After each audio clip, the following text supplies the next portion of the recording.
guys, so in today's video, what I really want to talk about is the types of people you encounter when people first meet you as a disabled person.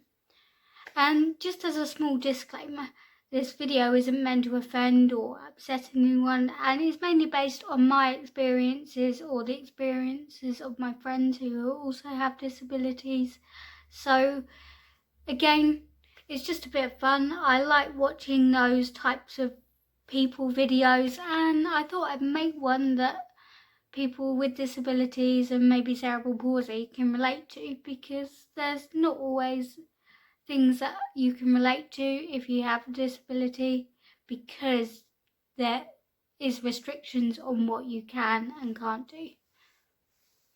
Okay, so the first type I want to talk about, and I think this is one of the most common ones I find, and I've experienced this throughout my life, is the patronizer. And these can often be a random stranger coming up to you, or even someone you've known a little while, teachers. And what they do is basically when they speak to you as if you're a small child or a puppy. And it does get annoying from time to time. Like they go, "Oh, you're right, how are you?" and stuff like that, rather patronising. And then they also go, "Oh, well done, you've done really well." And that coming from a complete stranger is probably more offensive than it is meant to be encouraging, because then the person is trying to well, they basically assumed that you can't do something without asking you, without knowing you as a person, and they've just taken their assumption on what you look like or how you're around, and and they're going, "Oh wow, they've achieved something, they've done this, they don't expect you to achieve something."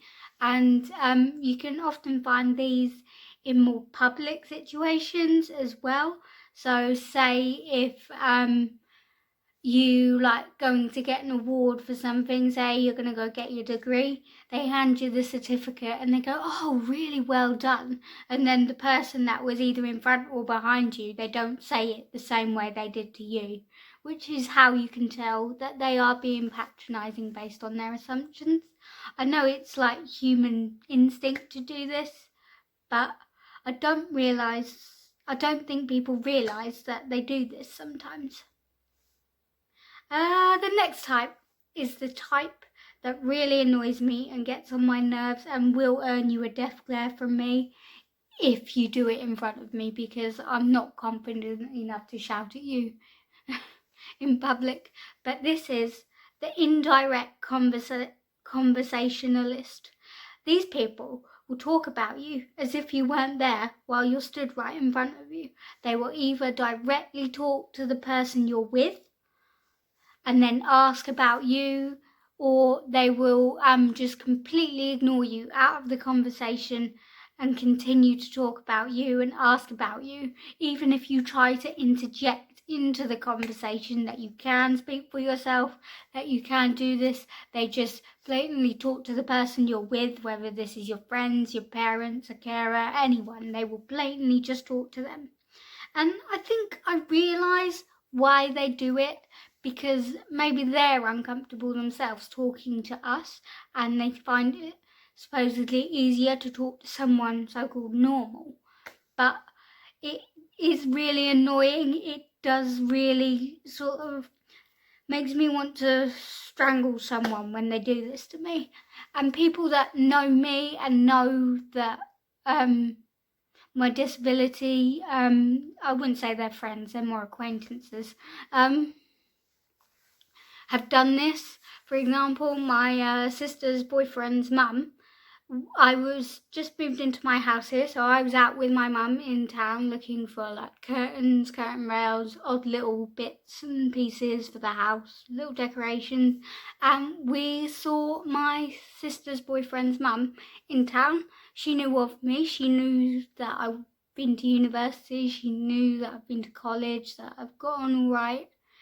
And immediately she just went straight talking to my mum as if I wasn't there. She was going, oh, I've heard April's got a new house now. Oh, how's April doing in her new house? And it generally depends on the person you're with, how this conversation will go from there. Because I'm not confident enough to interject and say, excuse me, I am here, but I will passively aggressive answer the questions under my breath and give them a little death glare. And the person you're with tends to either make this situation even worse or better. For example, if you're with some really good friends and someone goes, oh, how's April doing?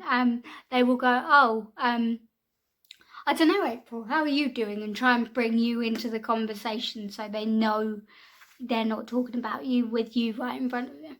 But other people, and I include my mum in this, and she does it several times, is the fact that they will continue the conversation as if you weren't there. They will continue to talk about it if it wasn't there. The last time this happened to me, I just walked away because I was getting so annoyed about it, and then messaged my sister about it. And yeah, that calmed me down a bit, but it will earn you a death glare if you do this in front of me. Okay, that one sort of turned into a little bit of a mini rant, but I did say it annoyed me. And then the next type I want to talk about, these are some of the loveliest people you can find, is the over worrier / over cautionist. These people are really nice people, but they're often too worried about offending you or doing something that might hurt you or might make your disability worse. And though it's nice of them to think that way, most of us with disabilities will tell you directly if we can or can't do something, or we're not eggshells. We don't break the minute anyone says anything bad to us. We can take a joke, we do like banter, and that's fine. For example, when I was in college, there was a guy in my class, and he sort of often, I think, beat around the bush about the asking. One time he just went, I hope you don't mind. I'm sorry if this offends you or anything, but can I just ask, sorry, what is wrong with your legs? And my response to that is just go, yeah, I have cerebral palsy. It just affects my movement and coordination. And then he apologised again. And this is where I said to him, oh, no, don't apologise. I don't mind you asking. I'd rather you ask than assume. And sometimes it's getting past that initial awkward stage. Oh, I don't know what to do. Am I going to offend her? Am I going to upset her? Is she going to fall over? Is she going to... Well, I will fall over. I fall over even if there is nothing to fall over.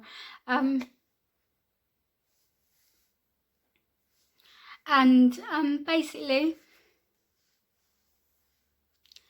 yeah, once you get past this stage, they are generally some of the most loveliest and nicest friends you can have. It's just get past this stage.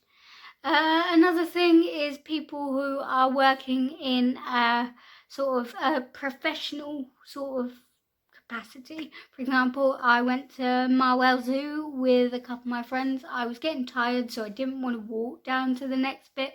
So we got on the little tractor train that goes around the zoo that most of the kids get on. Anyway, and basically, as I was on my crutches that day, because I knew it was going to be a tiring day and I was going to keel over by the end of it, that basically, I was getting my crutches and this guy just went, oh, what happened to you yet? Because he saw the crutches. And me, because it's just how I am, I instantly responded. I just went, oh, nothing, I'm just like this.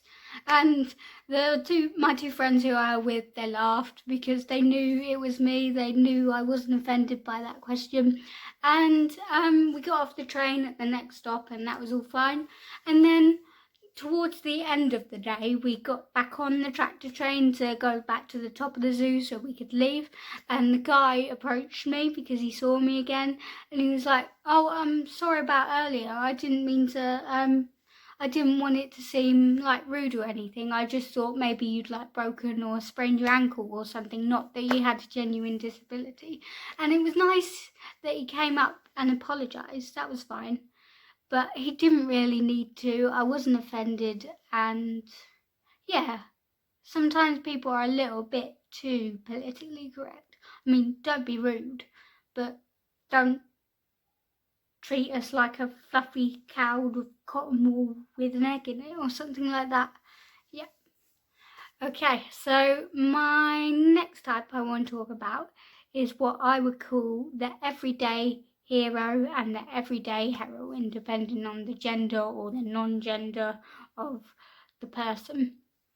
And these are some of the utmost favourite people you can know as when having a disability, because I think they are rarer than the others, but once you find these people, you want to keep them in your life as much as you can. But basically, these people, they don't make you feel any different from anyone else. They make you feel like you want to be your best self with your disability. They don't ignore it exists. They know that there are things you need help with, or like you may need some help down the stairs, but they don't make a big deal of it.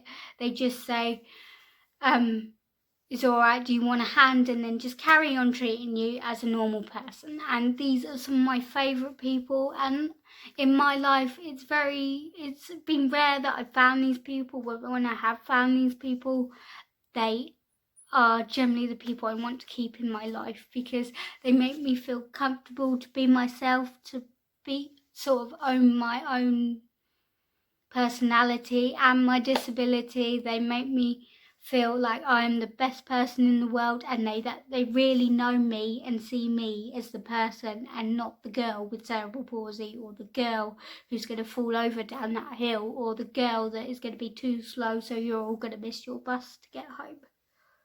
And my girlfriend is included in one of these, as well as all the people I work with, because I instantly felt comfortable around them, that I wasn't inconveniencing them, I wasn't making them feel uncomfortable, they weren't making me feel uncomfortable. And I generally find these sorts of people are the people who are either grown up around people with disabilities, so they could have siblings, parents, best friends, or they work in a care capacity, and then you just get some genuinely really nice people who you instantly just click with. I like clicking because I never used to be able to do it until I was like 16, so I just sort of click when I can now. It's good. Yeah, and I really love these people, and if you ever get one of these people in your life, like, just grab them, keep a hold of them, don't let them run away, because it is rare, but they generally make you feel like you want to be your best self, and they make you very happy. And I guess the last type I want to talk about today is what I'd describe as the boy/girl racer. And these people, like, so when you're in your wheelchair, on your crutches, or any assistive device, they will try and make it fun about being in there, and they will try and include you. So when I was in primary school, I had my Achilles tendons lengthened, because I used to walk directly on my toes, so I couldn't put my heel flat on the floor. And basically, there was a teaching assistant guy. I came back from my surgery, I was in a wheelchair, and the teaching assistant guy, like, he knew I was quite sad about not being able to go play outside with my friends, that I had to sit inside in my wheelchair because of health and safety. So what he did was he took me outside in my wheelchair, began doing like wheelies, running around, and then he got all the other kids involved, so they were chasing, we were playing it, that type of thing. And they just generally make you feel, even though you may be in a tough situation, they make fun, not make fun of, but make fun out of the situation you're in. And these are sorts of the moments that bring you like genuine happiness sometimes. So that's good. But they're also sometimes the type of people who's like, oh, can I ever go in your wheelchair / crutches / assistive device? And you go, oh yeah, and then they like go off like a million miles and like, yeah, please don't go too far, otherwise I'm stranded here in the middle of the pavement until you come back.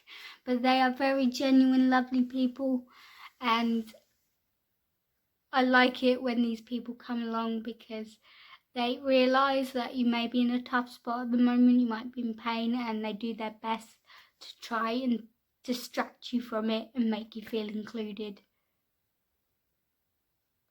So, guys, what did you think? Are you disabled, or do you have any disabilities? Have you encountered any other types of people? What other types have you encountered? Have you encountered any of these situations? Tell me in the comments below if you want to talk about it. Thanks for watching. I'll see you in my next video.